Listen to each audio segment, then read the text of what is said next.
Going back down now. It's just drizzling, so it's not so wet now. It starts to dry up, but it's still drizzling a bit. So, but when I uploaded the footage that I had this morning, processing it, I've noticed that I was not happy with the space that they allow for the concrete to seep through. I don't want the repeat of the budget bungalow style that Tony had. I want it like to be in my castle, where's this 2 inches all around space for the concrete to seep through the rebars. The rebars will be in the middle. It will be 2 inches thickness all around. I want them to dig it up the side again, so we can be, I don't want it to be poured today if it have to, but I want it all corrected. So I'll just go ahead here.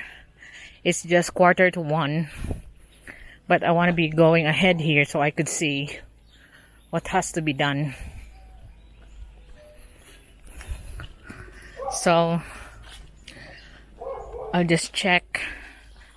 They're still not here, but they'll soon be here. I hope it will not go rain hard again like it was, but you can see that it's light up in the sky.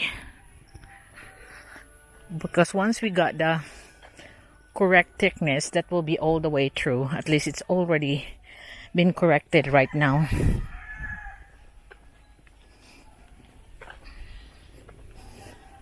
So this is, I mean, if they pour it now, look how thick will be the concrete. It will be just near the rebars. And I want it 2 inches there and 2 inches here. 2 inches, it'll be around 2 inches of concrete.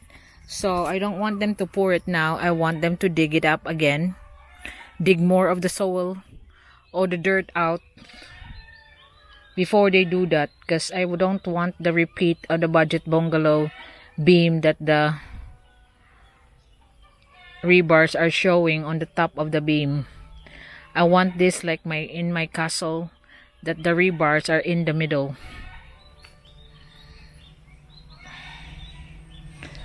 I did not correct them this morning. It's not so obvious because I'm more like trying to avoid the rain, but when I'm uploading it, I have noticed it. So before we do anything, I want this all to be dig back so we can get the spacing for the concrete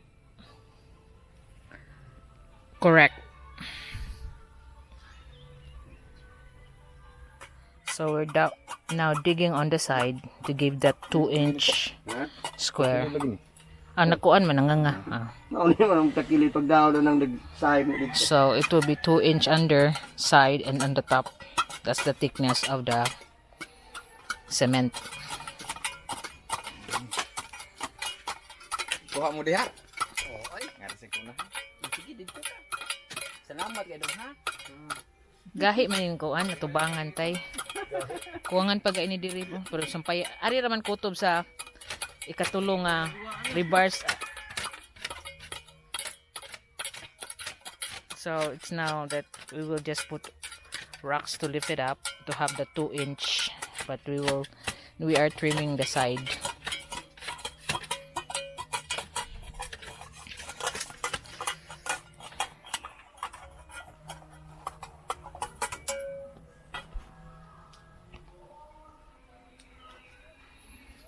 Needs a little bit here, but we only gonna be pouring until where the third vertical line is, because we're gonna be continuing on the front when we build the column,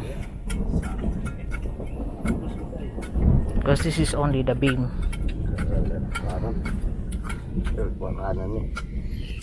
Kuanan luyo. So there you got the 2-inch space now, both sides and underneath. So we won't be pouring until the end, only where the last vertical rebar will be, because that will be the continuation towards the front where we're gonna make another column. So it's only until the third vertical where we're gonna pour and here, so you can see there's already a gap of 2 inch underneath, and we're now on the last edge there. Ang luyo ng kulom tayo, wa pa na.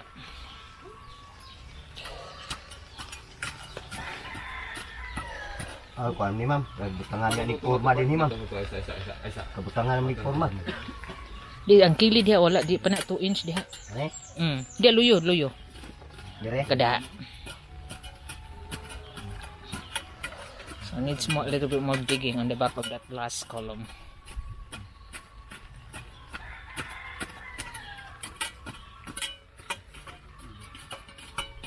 Sikit pa kay na Junil, oy 2 inch man kaha. Ana. Pangira na bato. Oh, ana ba? Yan ang tama. Nya sikit na kay ka dito spikas. Birahe ting. Bawog na. Ngari ting mo. Huwag sa. Bira ngari. Ang dali lang. Walang aringasa. Nakita nga na pa yung mo. Ha? Nakita na gamay ano pa yung mo kay balik po na. Dire ang napitan. So we're trying to make a column on what? Dito mo buto. Halog di siya dugdug. Janelle got a phobia for thunder. Now I know.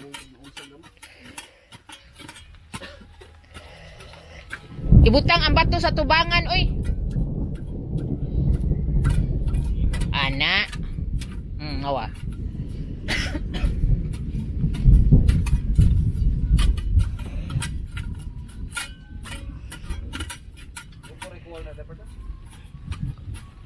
Ang atbang may kuwang. Awa. Alab ni honor na. Ay layo kayo din ba ni Oh, nawa. Ko Agbong na tad. nawa kasikit ka siya. Di ka kita na. Kuwang man na. Nawaro diri oh. Diri ta to ninyo tangag plywood. Diri dapita mo tangig plywood. Ayaw diha.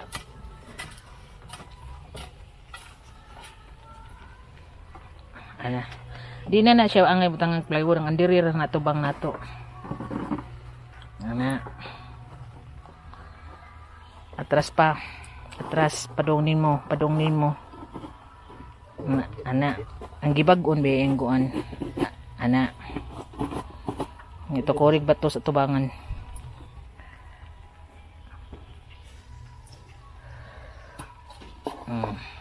Ana. Tubangan og kuan dong luyo. Ana.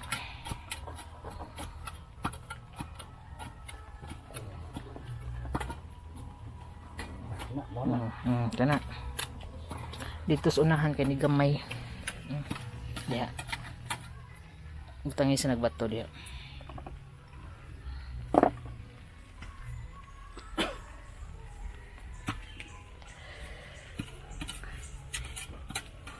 Ana.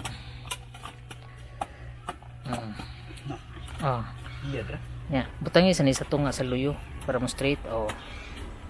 Ana, yuta na lang. Ana. Mo na. Basta mo nga nang diri dapita ba kay aron makasud ang cement. Dili pare ato dito ilang beam nga na naskilid ang kuan. Because what I don't like is the beam that Tony and Fredo make that you can see the rebars out.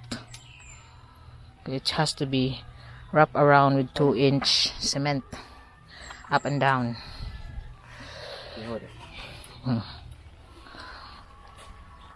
Di ko. Kuha pa na diyan na imong kamot. Nara oh. Asa to yung palita dong. Kuha gamay. Para masud siya. Diha dire. Diha. Kani mo.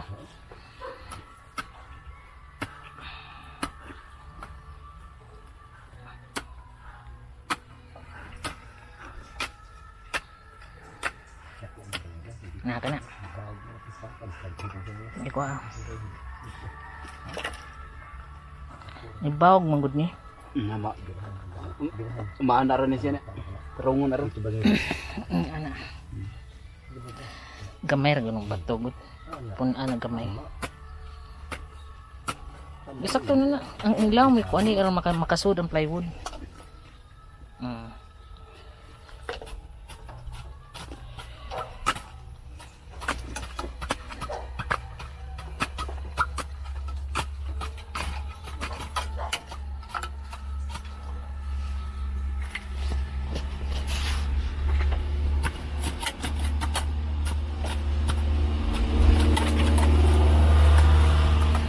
para ka junil ba?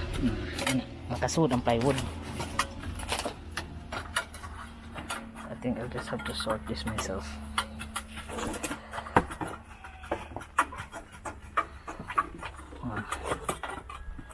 Nya bangilig bato sa tubangan.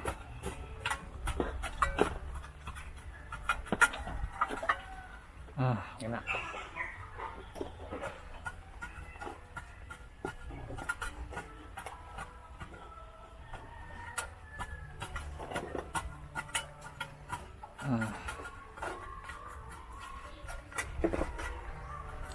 Yan kani siya diri bangili ni siya sluyo. Tutong dako. Okay.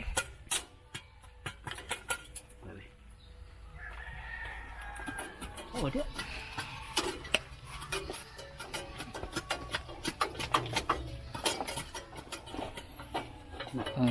Yan diri sa. Diri, kuha tong dako.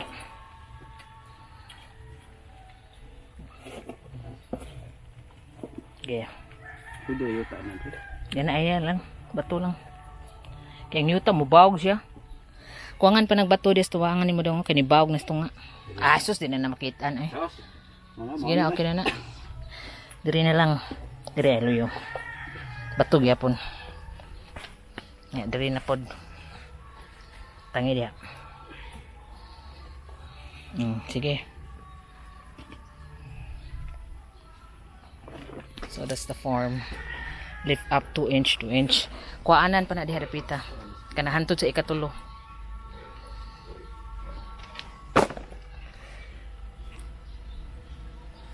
Awa, sunda ni siya nga kanay. Dako ra kay na. Na. Kay diha dili ta na buhusan diha. Kay kuto basta sa ikatulo kay ana man sumpay. Oh. So cause we will just stop there because the rest will be the where we gonna connect the rebars. Na kana. Wa eh.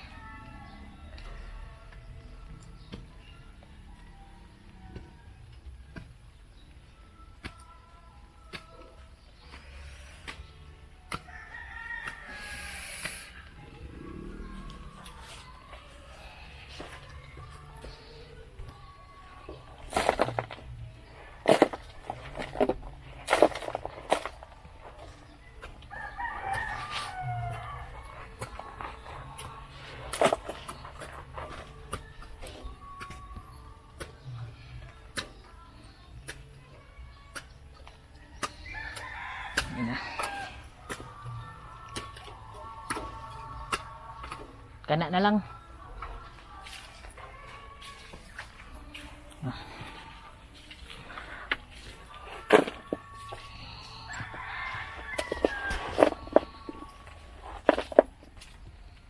Igo na plywood ko. Ko gamay yan.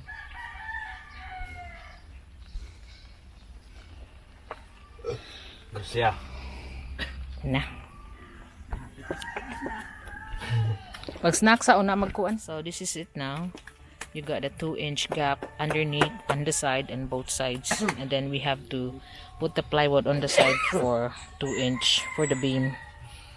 So it'll be wrapped around in cement, not showing the rebars. Tuwa ditong mga balde ron gidani mo.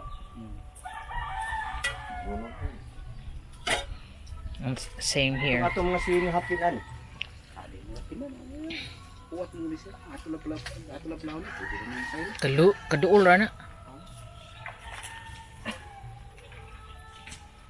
Ini mo kapig dawali ka rin. Dawil ni. Dawil na sa pataas. Dal-uno na naturon. So now, I think they'll just have snacks before they do the pour. We're just picking up the vibrator. Then we will pour this one. So you can see there's a gap underneath. The way I like it. Both sides, 2-inch gap, 2-inch gap, 2-inch gap on the top. This one will be poured in. So I want to make sure that it's the way I done it on my castle. Not like the budget bungalow. I don't want any rebar showing on any beams or columns before they pile the blocks on the top.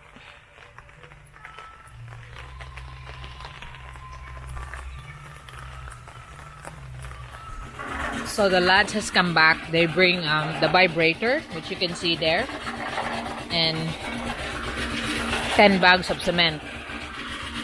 Our mix with this one is 1, 2, 3. 1 cement, 2 sands, and 3 gravels, which is the usual mix I use on my castle. And then everything will be vibrated. I'm standing up here because it's raining hard. I'm here with the dog, Bantay.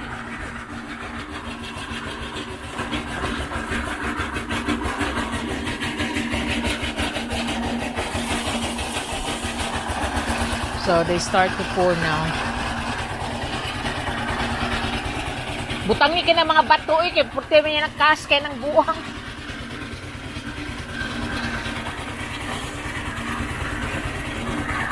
I told them to make sure that the rocks that's separating the 2-inch round will be agay kasakit sa kong tiil dire eh.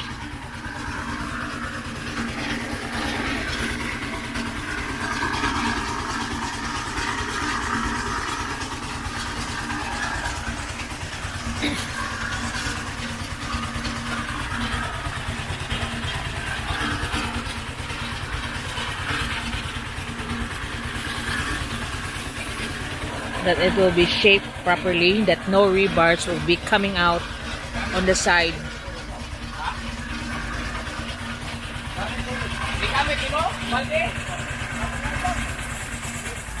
We have poured it out now, and the vibrator needs to be checked because it's only halfway through.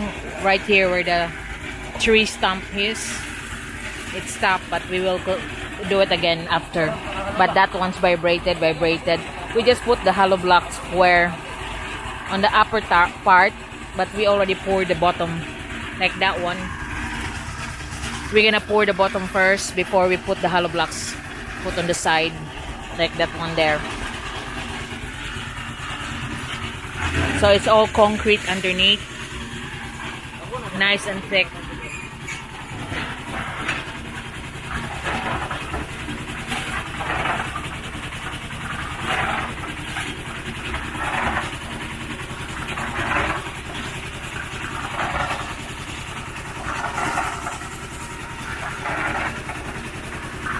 So like what Junel is doing, we will pour the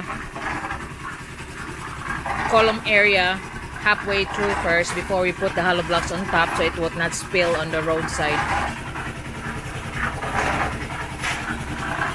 Nawa si Pren kay naagyon naglingkod sa semento. Yang ikog na nanaron diharon. Like that one. We'll pour it halfway through before we put the hollow blocks to bar the side.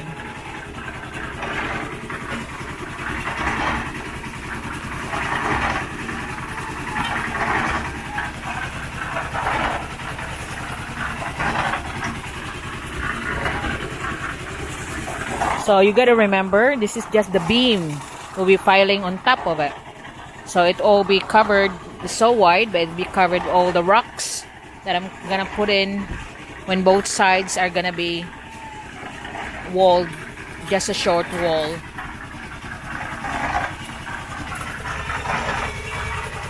So we are now on the second column.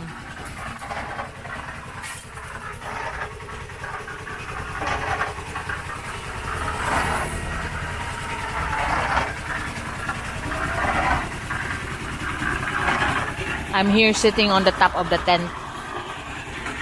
So we got a tent here.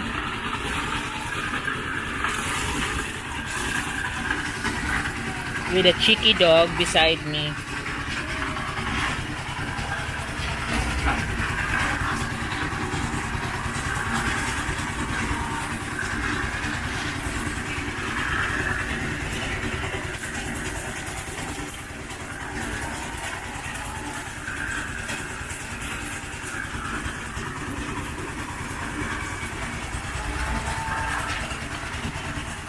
So we are now nearing the end. Because we only have to pour the 3 columns. And there.